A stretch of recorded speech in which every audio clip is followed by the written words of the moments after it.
Now at 5 and streaming on crossroadstoday.com, Governor Abbott breaks his silence on the controversial shaken baby death row case. Plus, a Bloomington man charged with murder in a weekend shooting.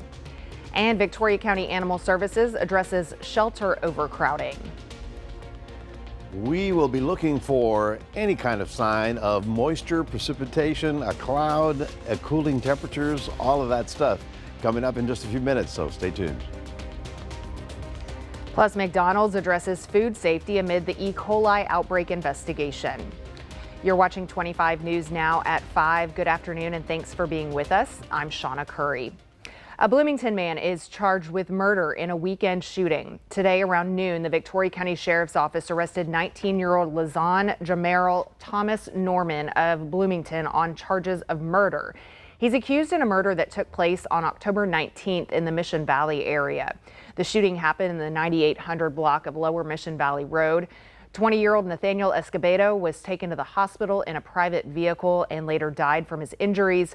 Authorities arrested Norman in the 300 block of East 5th Street in Bloomington today. Court records show that Norman took a plea deal in August on an unlawful possession of a weapons charge. He was sentenced to a year of probation and ordered to forfeit any and all firearms and ammunition.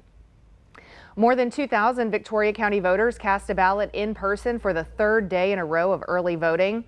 So far, a total of 7,970 people have taken advantage of early voting. That is 13.7% of Victoria County's more than 58,000 registered voters. The polls are open from 8 a.m. to 7 p.m. on Friday. On Saturday, you can vote from 7 a.m. to 7 p.m. and on Sunday, the polls are open from noon to 6 p.m. Next week, polls are open 7 a.m. to 7 p.m. All early voting for Victoria County is at the Dr. Patty Dodson Public Health Center on Navarro Street. On Navarro. The Victoria ISD is also hosting more information sessions about the voter-approved tax rate election on the ballot, which the district plans to use on increasing teacher and staff wages. The 9-cent increase would cost a homeowner with a $235,000 home $121.50 more per year. There are several information meetings, including one today, that the district will present their plan. Today's meeting is at the De Leon Elementary Library at 6:30 p.m. There are 2 meetings left after tonight, one on Monday at STEM Middle School in the library, and one Tuesday, October 29th at the Chandler Elementary Library. And for our viewer poll, we want to know which item on the ballot are you most excited about in this election? The presidential race, U.S. Representative for District 27, U.S. Senate, State Representative for District 30, Victoria County Commissioner Precinct 1, or the Victoria ISD VATRE. We want to hear from you. Come to crossroadstoday.com/vote to participate, and we'll have the latest results on 25 News Now at 6. Well, Victoria County Animal Services is making changes to help with overcrowding at the shelter. On Wednesday, the shelter stayed open extended hours to allow more time for adoptions and fostering arrangements. The need comes in an effort to avoid euthanizing healthy dogs. The shelter is caring for an average of 110 dogs each day with only 30 kennel spaces. Coming up at 6, we'll hear from the shelter director on whether the changes were successful.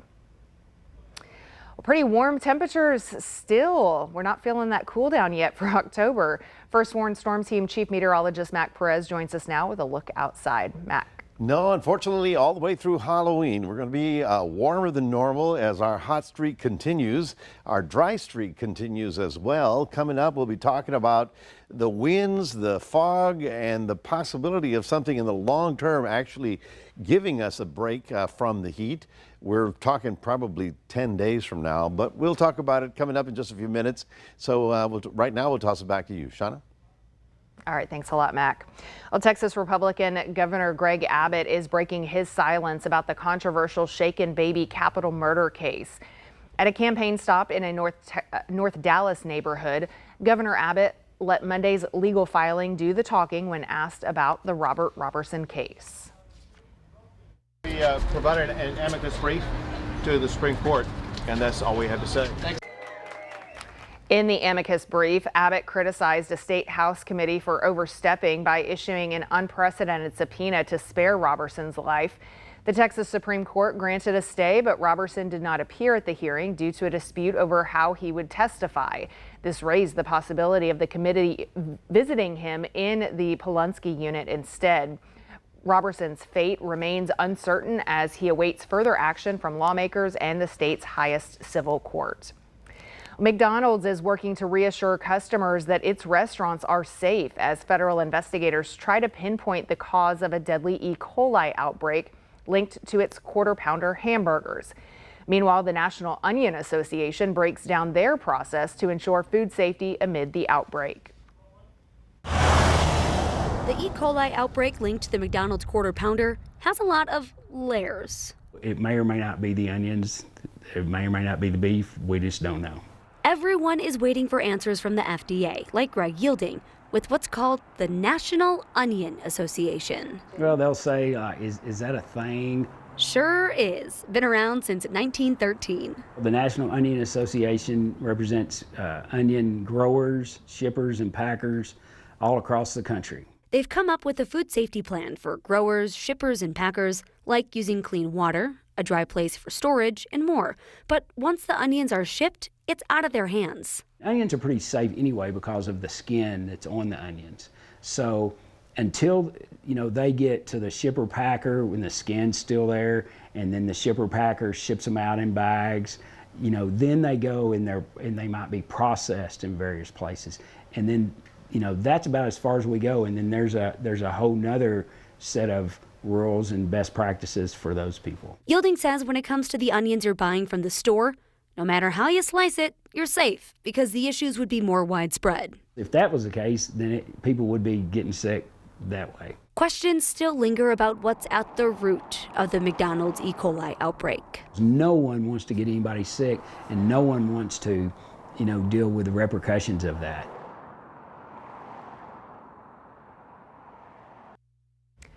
A Colorado man has filed the first lawsuit against McDonald's relating to its E. coli outbreak linked to the Quarter Pounders. The outbreak has led to at least 49 illnesses across 10 states, including one death.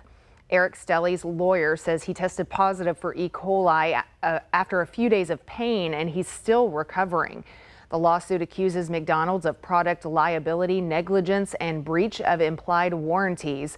The lawyer representing Stelly says he's also representing at least 10 other alleged victims of the outbreak. McDonald's has not commented on the lawsuit. The chain's USA president said Wednesday it is safe to eat at McDonald's and affected ingredients are probably out of the supply chain at restaurants. Well, remember to subscribe to our YouTube channel, Crossroads Today. Hit the like button and click the notification bell to be sure to receive alerts. Well, stay with us. Straight ahead on 25 News Now at 5. The Arizona DNC shooting suspect reportedly had a number of guns and hundreds of rounds of ammunition at his house. We'll have the latest. Also ahead, the Los Angeles District Attorney decides the next steps for the Menendez brothers.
Developments in the case of the Menendez brothers.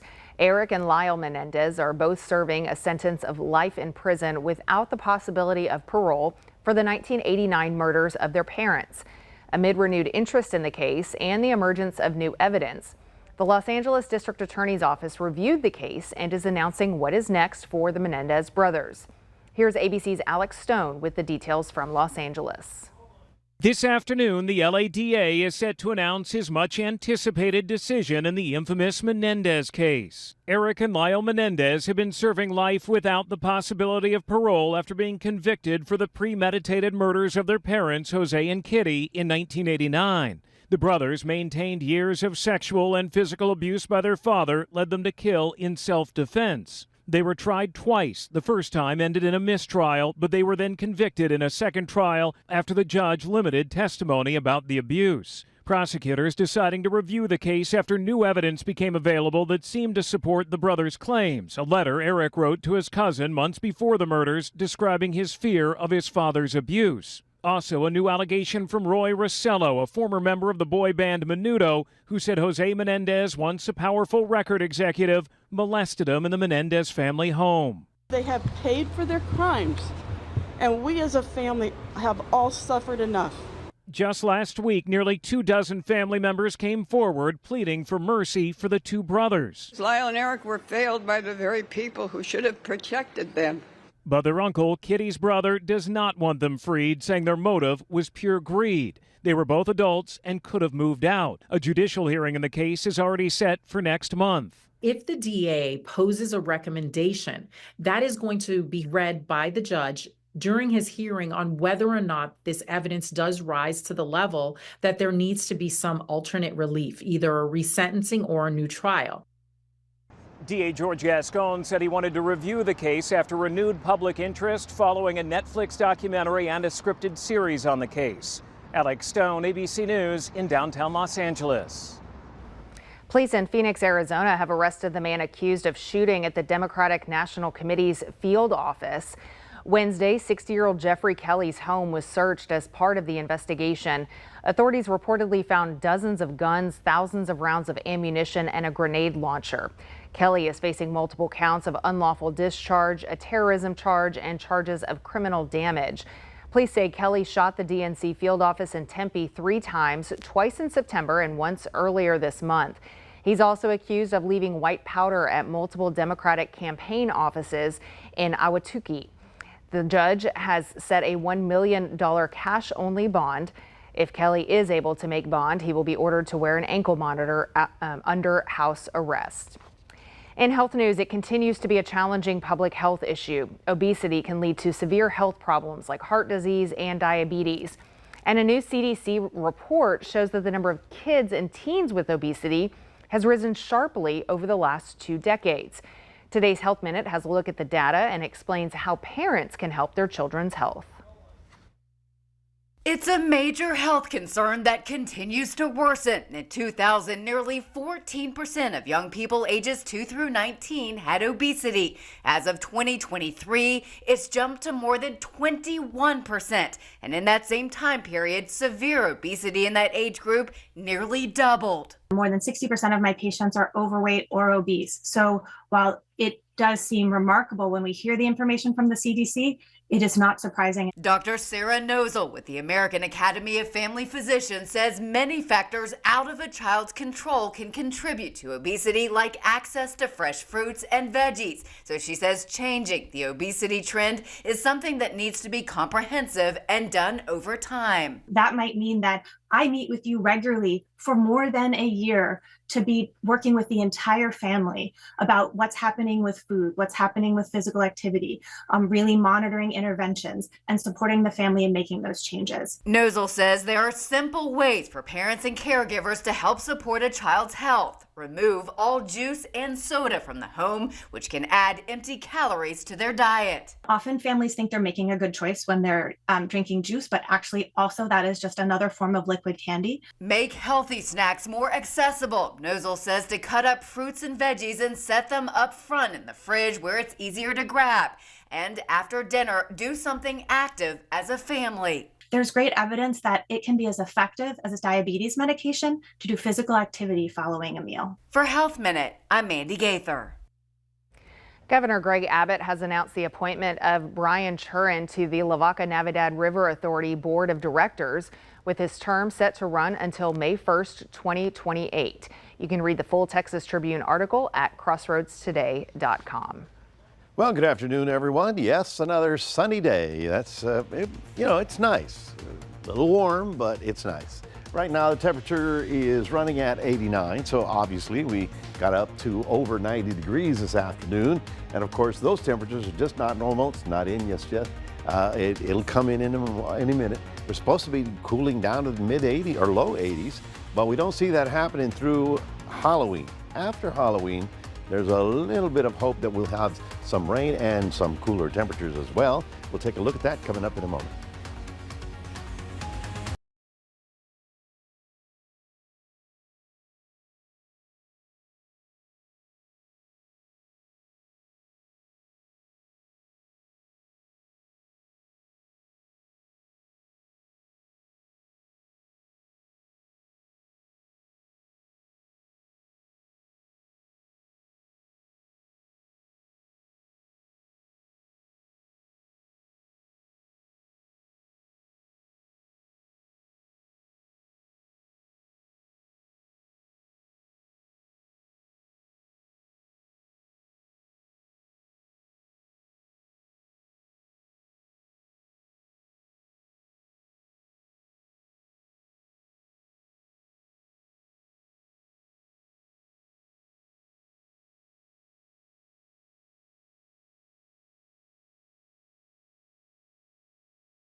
Well, good afternoon, everyone. Yes, the sunny skies are good. And if you're, from Minnesota or from Canada, you're thinking, oh, this is lovely. But we're going, okay, we've had enough all summer long. Now we'd like to get something going here. But it is extremely quiet over the area. Now, late this afternoon, a couple of little showers in the Gulf. I'll show you that in a moment. We have this frontal system where the northeast is actually the Ohio Valley.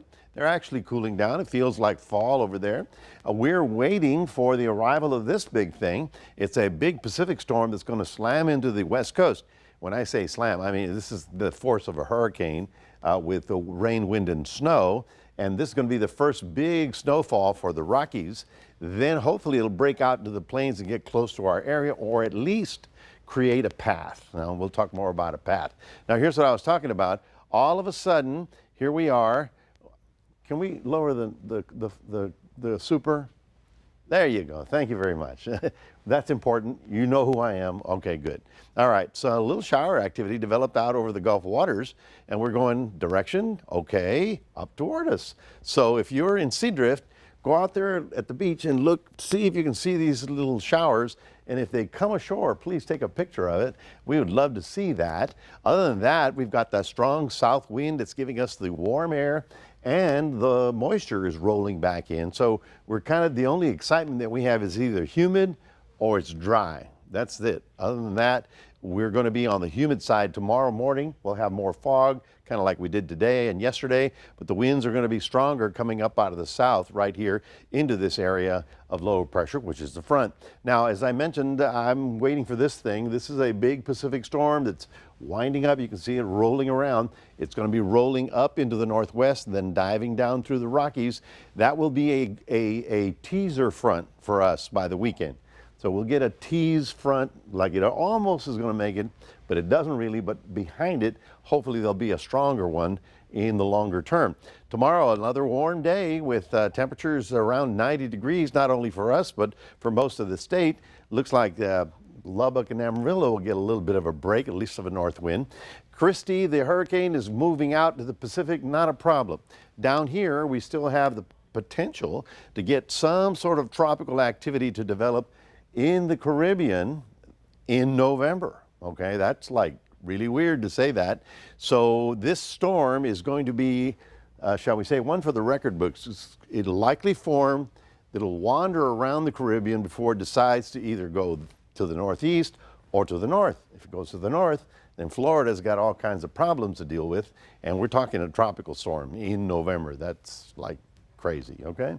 Looking for a little cloud cover in the morning hours. I don't see the few showers in Port Lavaca, just looking for sunshine and temperatures getting up well into the low upper 80s, and we're looking for 89 in Cuero. A little bit of fog in the morning hours, otherwise lots of sunshine. In fact, other than the AM fog, we've got sunny skies on through until middle of next week. And that's by the time we get to Halloween. Will we actually get a cool front? And we actually have some showers coming in.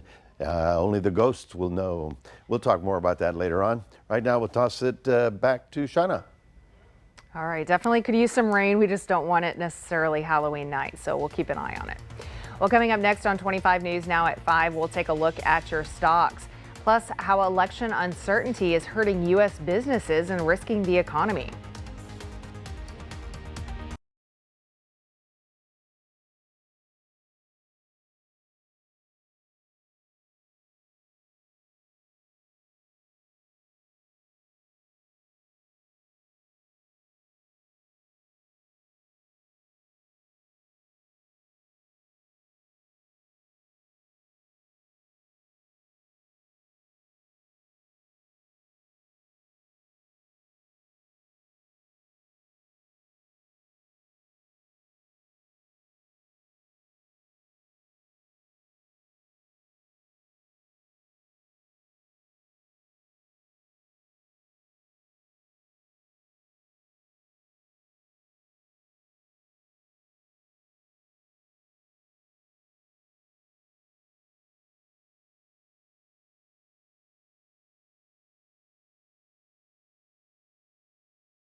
Taking a look at your stocks, the Dow closed down 141 points. The S&P 500 is up 12 points, and the Nasdaq is up 139 points. Oil is down oil is down 36 cents to $70.41 a barrel. With the 2024 presidential election fast approaching, U.S. businesses are suffering from election uncertainty, and that could hurt the economy. Uncertainty among small business owners has reached an all-time high since the nearly 40-year inception of a monthly survey by the National Federation of Independent Business. Experts say anxiety about the election has forced businesses of all sizes into an uncomfortable holding pattern. That pattern ultimately could negatively impact their bottom lines and the U.S. economy as a whole. An executive at the Atlanta Federal Reserve says the blowback businesses are facing from election uncertainty should subside, though, once the policy path ahead becomes more clear. He said at that point, we could start to see a rebound in hiring and capital investment businesses make. Boeing factory workers have voted against the company's latest contract offer and will remain on the picket lines 6 weeks into a strike that has stopped production of the aerospace giant's best-selling jetliners.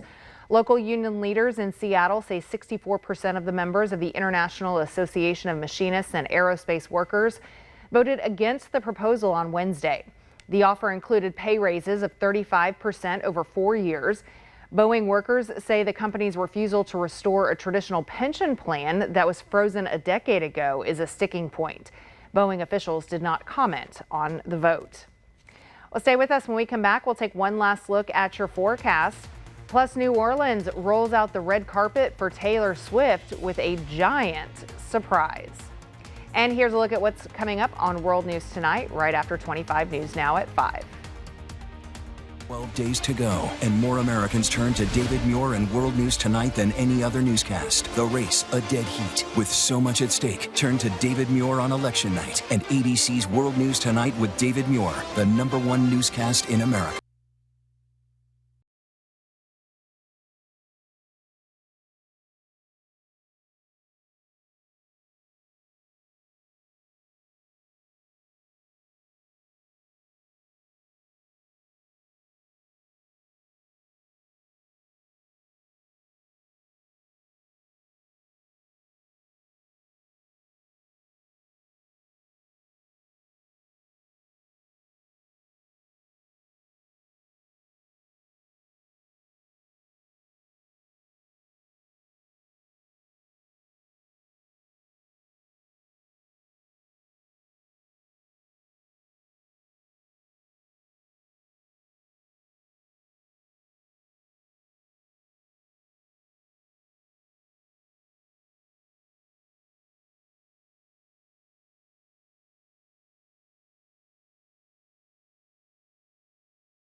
The city of New Orleans welcomes Taylor Swift in a big way. Take a look at this. A giant friendship bracelet was hung from the Caesars Superdome roof Wednesday to welcome the singer to the city. The gesture comes ahead of Swift's concerts that are scheduled for this weekend. After crews hang a second one, the bracelets will say Taylor Swift, the Eras Tour. She'll be doing 3 shows this weekend beginning Friday night. And the entire state of Louisiana will be there. Yeah, I don't know what those are made out of, but that is a very large friendship bracelet. Somebody got creative. That's good stuff. But after the fact, I mean, Taylor Swift draws such enormous crowds. Mm-hmm. I think that stadium is maybe too small for her. You know? That's probably why she has multiple shows. But I had read something. There was someone who bought almost 200 hotel rooms right when they found out that she was coming to New Orleans To resell them? To resell them, but to try to keep them at affordable prices. Well, I for would people. hope so, but generally it's I the don't other know. way around. Yeah, It's normally like, it is. How can we price margin this thing? So I'm sure it's. Anyway, folks, for us, our sun continues. It's a dry and hot streak. We'll stay near 90 degrees through the weekend. And then, of course, believe it or not, maybe on Halloween, a sprinkle or two would be possible. We'll certainly be watching that for you, but that's not till next week. Shauna? Yeah, hopefully it's a substantial amount to help out, but we'll see. We'll see, especially with all the kids out there. Yeah. Just a sprinkle would be okay for that night. Yeah, so we'll keep an eye on it. Well, thanks for being with us. Be sure to join us back here for 25 News Now at 6. World News Tonight with David Muir is next.